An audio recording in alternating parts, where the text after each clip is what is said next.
So guys, Kenneth Okonkwo has released bombshell on what Tinubu did in Rivers State. He said this one is not even state of emergency. It's martial law that he declared in Rivers State. That this is the same thing that the South Korean president did. And guess what? He was ousted from office and now he's standing trial. Now the same thing is happening in Nigeria. Do we have a house that can dare impeach Tinubu? Do we have a house that can confront the illegality that the president has just done? Do we have legislative that will stand for the people? Anyway, let me just allow you listen to what Kenneth Okonkwo has got to say. Honestly, he has broken this down for a layman to really understand what went on in Rivers State. Just take a look for yourself. People have been making a mistake as to what the president did in Rivers State. With profound respect to everybody that has been talking, the president did not declare state of emergency in Rivers State. The president declared a martial law in Rivers State. And I want you to understand the difference. The state of emergency is recognized by our constitution and has given the president the power to declare state of emergency under certain conditions. The Nigerian Bar Association, led by its president, has made it clear that none of those conditions has been fulfilled to warrant the declaration of state of emergency. Meaning that the purported declaration is not a state of emergency. The Supreme Court is very clear. In the case of Attorney General of Bendel State and Adeyo, he said any act of governance not covered under an enabling law is a nullity. So there is nothing like state of emergency in what President Bola Ahmed Tinubu did. Why? Because state of emergency does not, even if the situation has arisen, does not include the removal of elected representatives of the people. The Constitution is very clear. In Section 1, subsection 2, that Nigeria shall not be governed or any part thereof by any persons except in accordance with the Constitution. Where is it in the Constitution where it was stated that Nigeria or any state should be governed by a sole administrator? None. So what the president did is akin to what the president of South Korea did when he declared martial law and wanted to remove the elected representatives of the people. The legislature moved in immediately, including the members of the party of the president, and removed the president himself for declaring martial law and intending to remove elected representatives of the people. That is a coup against the federation. The president of South Korea is awaiting trial for doing that, even his own party. So what the legislature is expected to be thinking about doing is removing Tinubu for declaring a martial law on a state, a federating unit, and trying to rule that state, to rule the military through sole administrator, not contemplated by our constitution. So what Tinubu has done, can't you see? Let me explain the more. He usurped even the power to make law for that state. He said the sole administrator can make regulation. Regulation is part of law, because regulation is a subsidiary legislation that derives its validity from a statute. So he usurped it through a decree, not our law, that the sole administrator can make law, and that he, Tinubu, and his cabinet will be the one to authorize the law, usurping the power of the legislature. That is treason. That is trying to govern Nigeria, or a part of it, in a manner not contemplated by the constitution. Now, Tinubu suspended numerous sections of the constitution in order to make his declaration. No state of emergency authorizes the government to suspend any provision of the constitution. But in declaring the martial law, which Tinubu did for Rivers State, he suspended Section 1 of the Constitution, Section 179, 180, 188, 189, and Section 120 and 121, including Section 117 and 110, in other words 110 of the Constitution. He suspended these several sections of the Constitution in order to make that declaration. That cannot be declaration of a state of emergency. What are these provisions of the Constitution talking? You cannot govern Nigeria outside elected member of the representatives of the people. That is what these sections are saying. And these sections enumerated the methods that you can use to remove a member of the House of Assembly or the governor. 1, by death, by resignation, by removal through impeachment, by permanent incapacity and expiration of term, and for the House of Assembly member by recall. That is the summary of all these sections that I have enumerated. So the president suspended these sections and wanted to rule Rivers State by decree, because he has already usurped the power of the legislature. And that is why I'm saying that what he declared was martial law, was a coup against the people of Rivers State. Rivers State are the ones that elected the governor and the members of the House of Assembly. And even by Interpretation Act, he said he that appoints is the only person that has the power to remove. So the president did not appoint the governor. He did not appoint the members of the House of Assembly. They were elected. So the president has no right to remove them. And any government in place in a democracy was instituted by laws. And that is why the Supreme Court say any act of governance that is not covered under an enabling law is a nullity. Even the National Assembly that has the right, and I'm talking now about the state of emergency, for you to know the difference from the state of emergency and what Tinubu did. In the state of emergency, Section 305 was clear. You declare state of emergency when there is war, or when there is imminent threat of invasion of Nigeria. That has not happened. Or when there is actual breakdown of public order and public safety as to warrant extraordinary measure to correct the situation, or where there is a danger that such a thing will happen, or where there is a natural calamity of such that needs extraordinary measure to correct, or where there is a threat to the collapse of the Federation of Nigeria. This is Section 305, subsection 3. Now, none of these things has happened, and the president came on TV to say there is a security report for you. Security reports, Mr. President, is for you. It is not for Nigerians. So anything that Nigerians do not know should not know Nigerians. You that know your security report, the security report has not given you the right to remove elected representatives. So what the state of emergency actually is doing is that the president should empower the democratic forces to be able to overcome the danger, even if it means using extraordinary measures. What is the extraordinary measures? The state of emergency that is talking about that extraordinary measure is that you have the right to restrict the fundamental human rights of Nigerians.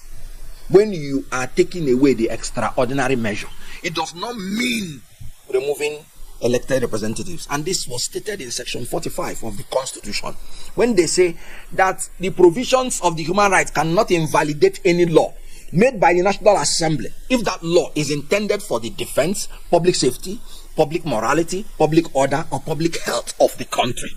And even that section made it clear that the National Assembly has the power to make such law for the defense, even if it affects the fundamental human rights. And in Section 11, subsection 4, the Constitution made it clear that the making of the law by the National Assembly does not include the removal of the governor or the deputy. That is, even if the legislature is not functioning in that state. What does that tell you? That no law gives any right to any elected president to remove the elected representatives of the people. Now, let me tell you this catch. Because the president is referring to one pipeline or two that was breached during the regime of President Goodluck Jonathan. The whole pipelines in Niger Delta were threatened. Most of them breached by the militants that have waged war against the Federal Republic because of the marginalization of the Niger Delta.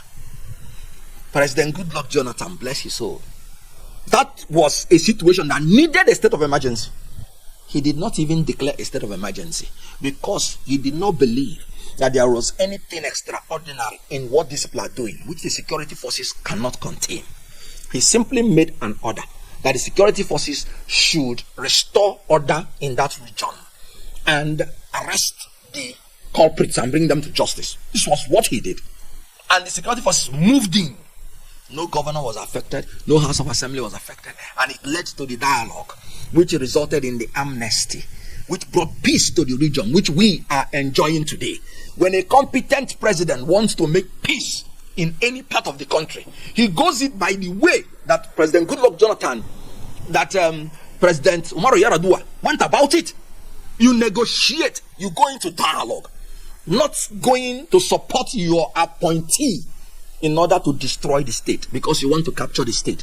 That is why it is not a state of emergency that he's doing, because Yar'Adua, faced with the problem in the entire Niger Delta, which breached all the pipelines, which brought war against the Federal Republic, did not even declare a state of emergency. And the president is telling you apprehension, that is tension, not that is anything actual, no evidence. So that is one. Secondly, when Goodluck Jonathan was faced with invasion, insurgency by a terrorist group called Boko Haram that has taken over local governments and 3 states were under threat, Goodluck Jonathan rightly declared a state of emergency and did not remove any governor, did not remove any elected representative of the people. Why? Because he was not declaring martial law, he was declaring state of emergency. And he took out that situation. I remember when Boko Haram, before the election, in 6 weeks, he wiped them out. Why he declared the state of emergency is to let the people know your movement might be curtailed. So don't come and quote for us freedom of movement. You should not come out in so time because stray bullets can catch you. And then if stray bullet catches anybody, you can't go to court and say the person was killed. That is the essence of the state of emergency. Your fundamental human rights could be involved. Now, let's go to Obasanjo. Because Obasanjo was the only leader that removed some governors during the declaring state of emergency, which, of course, the courts now have ruled illegal. But one thing Obasanjo did, he did not use it as an instrument of power grab. Obasanjo never declared or removed any elected representative in the opposition party. It was only PDP members, his own party, that he removed. And there was another governor that had the same security problem in another party. Obasanjo refused to remove him because he knew that it would be interpreted as power grab. Obasanjo wrote a letter of warning to that governor. When Tinubu was governor, there was security problems in Lagos. Obasanjo restrained himself from declaring state of emergency in Lagos. I still remember it was Dele Alake that came out on TV and told Obasanjo, the security in Nigeria is your duty, not the duty of Tinubu in Lagos. And that if security had failed in Lagos, it is your failure, not the failure of Governor Tinubu. And you cannot declare a state of emergency in Lagos because of security failures. Because security is the exclusive reserve of the federal government. Because all the instruments and apparatus of the armed forces is commanded by the federal government. The state has no power because they don't have any police. And Dele Alake made it plain to Obasanjo. When I met Dele Alake, when we were in APC, in one function, I went to him and said, Dele, remember that thing you did during Tinubu's regime? You confronted Obasanjo and told Obasanjo he cannot declare a state of emergency in Lagos. Dele said, yes. We talked about it. I said, Dele, you did the right thing. And I congratulated him. He is there today. He told me that, look, they had to do it. And they did it. And Obasanjo did not declare state of emergency in Lagos. Not because there was no tension. There was even times in Lagos when Alaipo will kill a soldier or wound a soldier without knowing. The soldiers will go and wipe them out. During Tinubu's regime, nobody declared state of emergency. And now in Rivers State, nobody has died as a result of anything. And you came out on TV and say, you're declaring a state of emergency. No, it's not a state of emergency. It is a declaration of martial law. It is a coup to forcefully and with the military remove elected representatives so that you will take over the state and administer it with military people. That's a coup. Now, let me come in again. Because when they talk about this state of emergency or removing governor, Tinubu is the first president since 1979 that has used the instrument of state of emergency to usurp power from the opposition party. Till date. That is why it's a power grab. There was nothing in Rivers State that necessitated the declaration of a state of emergency. Let me give you another example. Because they are talking about pipeline being breached, this and that.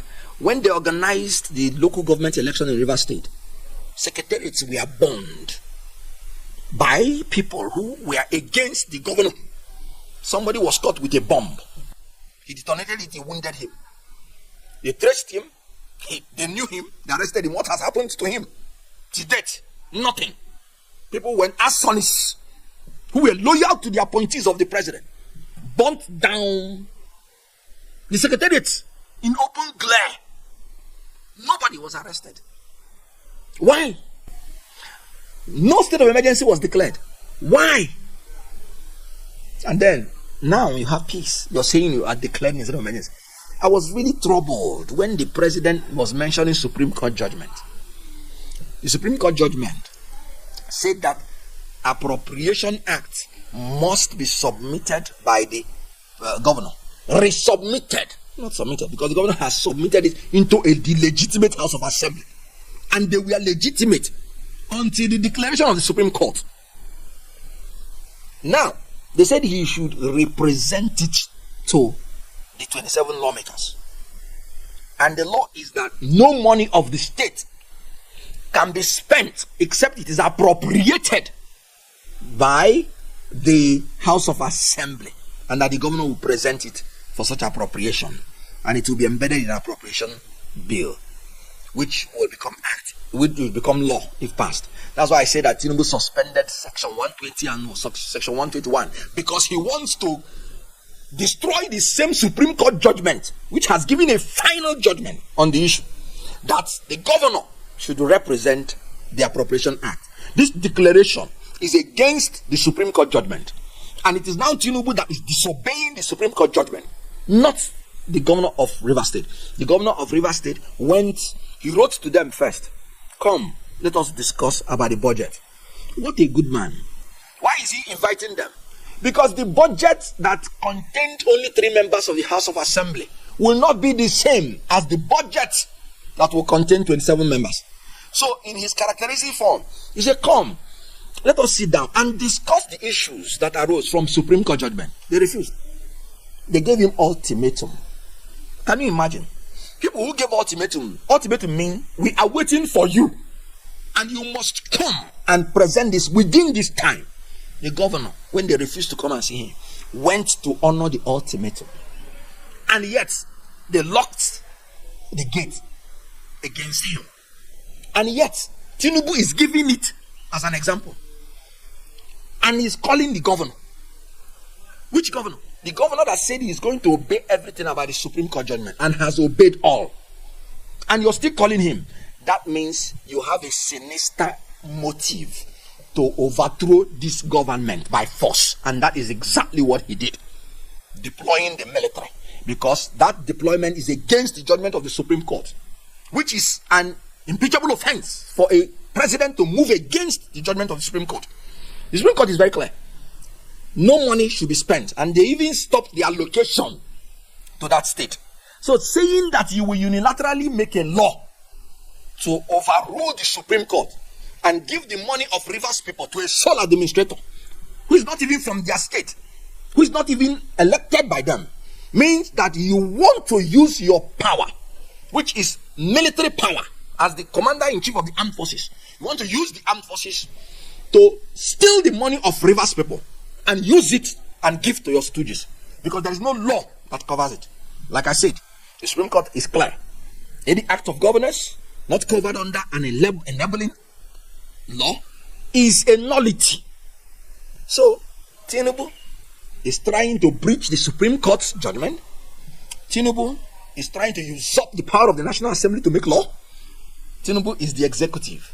So Tinubu now wants to be the legislature, the judiciary, the executive in the issues of Rivers State. If this is not military dictatorship, if this is not a declaration of martial law, tell me what it is. Because rule of law means that government should do everything in accordance with the law. Which law has given Tinubu the rights to appoint a friend of his, or a stooge of his, or a loyalist of his, and overthrow the elected representative of Rivers people and use such people to govern Rivers State? So what happened in Rivers State is a coup, and Nigerians must rise against this. The president of South Korea, like I said, was removed and is facing trial for declaring a martial law upon the country. So Tinubu ought to be removed and ought to be facing trial for treason. This is the treason we're talking about, not arresting children who do not know anything about removing the government and saying you want to try them for treason. This is the actual treason, and this is what should happen. Elected people should be very careful what they do, because power is not forever.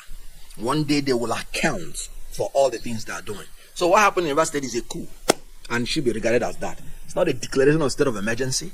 It's a declaration of martial law, whereby you remove elected representatives by force of arms, and then you install a leader, which is a sole administrator outside the democratic norms of the society.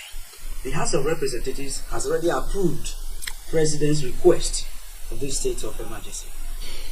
In my own opinion, what happened in the House of Representatives is illegal, because anytime the law stipulates the required majority to attain a particular issue, you cannot use a voice vote, because you have to prove that the required majority was attained.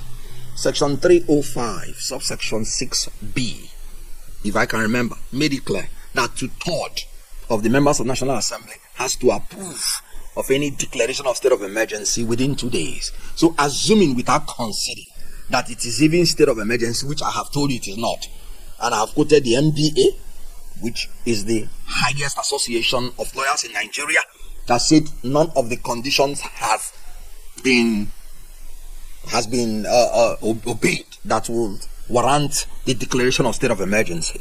So assuming without conceding, the National Assembly must record that they have the necessary quorum, which is 2/3, and everybody should write his name and sign, because this is like akin to the removal of the speaker, which you need 2/3, or the governor. So the signatures would have to be gotten, and it has to be counted and votes taken, and Nigerians will see that 2/3 of the House of Representatives have done it. What I heard, if I heard correctly, was a voice vote. The speaker saying that they have reached the quorum. And then, do you agree? Yes. Do you not agree? How do you know 2/3 from voice? How do you know 2/3 from voice? Assuming I am in this house now, and you're outside, and I want to confuse people, and I'll say, hey. You would think it's 3 people. Sorry, government business is not done like that. There's nothing like voice vote in any matter that the law requires a certain percentage to be approved, because you have to prove that that percentage or that majority was attained. So I do not believe that, legally speaking, that they have done anything. The law gives them power to approve any resolution through voice vote, and if any one of them is in doubt, then the house has to be divided, but not when the law says 2/3, because if there is a legal matter, you have to present evidence in writing that 2/3 was achieved. So how can you go to court and say you heard the voice of 2/3? Sorry, that's a joke. It ought to be discarded. These people are making Nigerians to be a joke in the international community. When America wants to approve anything in the house, you will see people voting electronically. I'm not talking about the one that requires 2/3. I'm talking about every resolution, because the people that sent you to represent them would have to know how you're representing them. And each vote, they would have to know how you voted to know whether you're representing them well. How can you distinguish and separate people the way they voted when you say voice vote? No, that is a way to entrench corruption, to entrench irresponsibility in the running of the affairs of the legislature. Because I'm entitled to know how my representative that I voted in, how he voted on any issue in the floor, to know whether I will support him again coming to 2027 or in any other election. Telling me that you went through a voice vote on such a matter like this is a joke. And now, like I've always told us, that the legislature has not done what they are supposed to do. The power in a democracy does not lie in the executive, it lies in the legislature. So if things are going bad, and I've written it in my column, blame the legislature, because the executive does not have any power to spend anything except the legislature approves. Now in this state of emergency, the executive has no power to declare it except the legislature approves. So when democracy is going bad, please, the first point of call you blame is the legislature, not the executive. And until we start holding them responsible, our democracy will continue to degenerate. That's why Montesquieu made it clear that whenever the legislature is corrupt and becomes compromised and work with the executive in a compromised form, then democracy will come to an end. It's very unfortunate. Well, let's see what the Senate will do. I will be shocked and surprised if 73 members of the Senate will vote that elected members of subnational that belong to the opposition party, that they should be removed on the whims and caprices of a president who does not respect the constitution, does not respect the law, because a lot of them are former governors. They should understand what they are doing, because if this president is set, what it means is that any president can use the instrumentality of the so-called state of emergency and take over all the states which he did not win during election. Any state that he feels might hinder his re-election, he will just use that method and go and take it. So the issue here is we are trying to establish democracy. We are trying to sustain democracy. Democracy will be unsustainable when a single man will come and decide to chase away elected people. Aristotle said, it is a bad thing for any human being with all the disorders and affections of the human mind to become the sovereign authority which ought to be reserved for the law itself. We should be governed by law in this country, and the privilege to remove anybody should belong to the law, not to any one human being with all the affections and disorders of the human mind. Human mind, that's why they say power corrupts, and absolute power corrupts absolutely. Aristotle said, and I repeat, it is a bad thing for any human being with all the disorders and affections of the human mind to be the sovereign authority which ought to be reserved for the law itself. Tinubu is not the sovereign authority in Nigeria. Sovereignty belongs to the people, and every government derives its power and authority from the people. And the people have spoken through the constitution and through the laws that no president should remove elected representative of the people, and it should be so. So what Tinubu did is treasonable. That is a declaration of martial law and should be seen as such. So I will be shocked and surprised if the Senate by any means say that they are supporting this illegality and this treason against the people of Rivers State. I had an allegation, what Nigerians say allegedly, that thousands of dollars were given before some of the people did what they did. Well, I remember that Bajabi Amila, when he was the Speaker of the House of Representatives, I remember Chukwumerije, they said when they wanted third term, that money was given to influence people. So, if anything happens, I would have the right to assume and to presume that certain corruption took place, as in my own opinion, because I would not see how an elected member will come and vote that another elected member will be removed by a president and an unelected person used to replace the person, and then the person will govern without democratic structures through decrees, obviously. It will be mind-boggling. So I expect the Senate as a matured house to take a different approach. But I'm telling you that if I hear anything, because if you had told me that the House will even do what they did, of course, it's illegal in my own opinion, but that they will even do it is even crazy to me. So let's wait and see. The implication is that we don't have democracy anymore. Because if you can remove elected representatives of the people, why would you call them to come and vote next time? If there is an invasion against Nigeria, will Tinubu agree that the military will come and sack him and give reason that it is because of the invasion, and because of the invasion there is a need for a state of emergency, and when there is a state of emergency the president has to go, and then they rule by decree? Because that's exactly what the president did. And you know the difference. If there is an invasion against Nigeria, the law gives power to declare state of emergency. There is no invasion of any part of Nigeria. There is no threat of war. I'm even hearing that Cameroonians are harassing Nigerians in the mangrove. Maybe Tinubu should consider declaring a state of emergency and giving up his seat and inviting another military man to come and take over, because Cameroon is invading Nigeria. Because what is good for the goose is good for the gander. So there's no room for what Tinubu did. As a matter of fact, in my own opinion, it's treasonable. So if it happens, we are no longer in a democracy. We are now in a full-blown dictatorship. So guys, you have seen it. Mr. Kenneth Okonkwo has broken everything down for a layman to understand. You can see the level of, rascality by the Nigerian leaders. Hey, when you come into this position through the back doors, you don't mind your actions because you don't really know the cost of winning an election for you to get to that position. If these people had struggled to win this election, then we'll be talking. But guess what? They know they didn't win. They know what happened. And that is why you see them acting the way they act.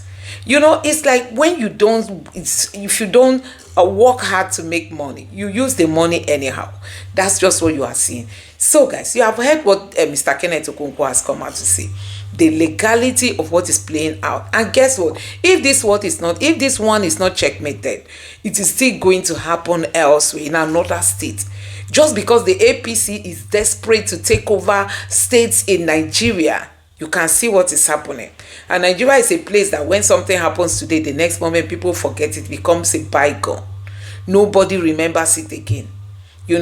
This one, he will do it, he will get away with it, and tomorrow they will still repeat it somewhere. Now people are coming out to back him or to back up what he did without a constitutional backup, without pointing to the constitution that this is what the constitution said, that the constitution allows him. Nobody is giving supporting Tinubu based on the constitution. They are just telling us that because he's president, he has got all the powers, he can do any kind of legal work, he can do any kind of illegal job. Illegal. He can say anything, he can fire anybody, he can hire anybody, and nobody should talk. These are arrangements for 2027. Nothing else. These are arrangements for 2027. They don't believe in free and fair elections. They want to go to places it will be easy for them to write and rewrite. With Wike in Rivers, they will write and rewrite, and maybe if Tinubu wins again, he will still retain him as the FCT minister. These are the things they are fighting for, and destroying a state like Rivers. I tell you, Rivers is not going to know any peace.